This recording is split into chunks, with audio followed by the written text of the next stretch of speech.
Quand tu prends du fer en complément alimentaire, il est important d'attendre 30 minutes avant de manger. Mais sais-tu pourquoi? Certains doivent même le prendre à jeun. Mais sais-tu pourquoi? Tous les aliments de ton prochain repas sont riches en calcium ou en certains autres minéraux, qui peuvent donc interférer avec l'absorption du fer. Donc, quand tu absorbes du fer à jeun, il a besoin de temps pour s'installer confortablement dans ton organisme. Un peu comme un invité qui arrive avant la fête. Si tu manges tout de suite après, c'est comme si le fer se rend à la fête et arrivé à la porte d'entrée, on lui dit « Désolé, pas de place pour toi, trop de nourriture ici ». Effectivement, certains aliments, comme les produits laitiers, le thé ou le café, peuvent interférer avec l'absorption du fer. Donc il est très important d'attendre 30 minutes avant de manger.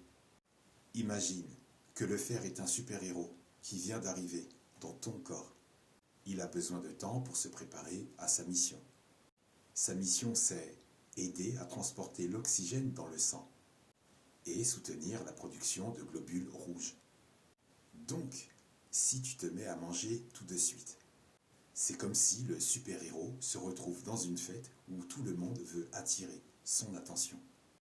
Comme tenter de le distraire, donc les aliments, et plus particulièrement tous ceux qui sont riches en calcium, en fibres ou en tanins, comme le thé ou le café qui vont interférer avec l'absorption du fer. C'est comme si les aliments disaient « Hé, super-héros, viens danser avec nous !» Et le fer, donc distrait, pourrait ne pas faire son travail correctement. Bon, hors sujet, la gousse d'ail, si je veux la consommer, c'est avant ou après le fer? À jeun? On va y venir. En attendant 30 minutes, tu donnes au fer le temps de s'installer confortablement et de se lier aux autres molécules qui l'attendent. Une fois qu'il est bien installé, il peut faire son travail sans être dérangé par les autres aliments.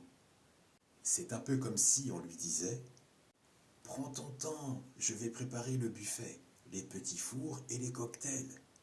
Mais d'abord, fais ton taf de super-héros. » Donc, en résumé, prendre du fer en complément, attendre 30 minutes avant de manger, permet au fer de faire son entrée triomphale dans ton corps sans être interrompu. Mais l'ail dans tout ça, à quel moment et quel intérêt? L'ail est un aliment riche en antioxydants et en composés bénéfiques. Mais il n'a pas d'effet direct sur l'absorption du fer. Mais il y a une subtilité que je te donnerai si tu restes jusqu'à la fin. Donc attendre 30 minutes après avoir pris ton complément en fer. Tu peux tout à fait manger une gousse d'ail crue ou l'incorporer à ton plat cuisiné. L'ail, ensuite, ne te posera aucun problème pour l'absorption du fer et te donnera un peu plus d'énergie dans la journée. Parce que l'ail t'offre une richesse exceptionnelle en minéraux, en oligo-éléments, comme le calcium. D'où l'intérêt d'attendre 30 minutes, car le calcium peut interférer avec l'absorption du fer. L'ail t'offre aussi du phosphore, sélénium, cuivre, manganèse et aussi du fer.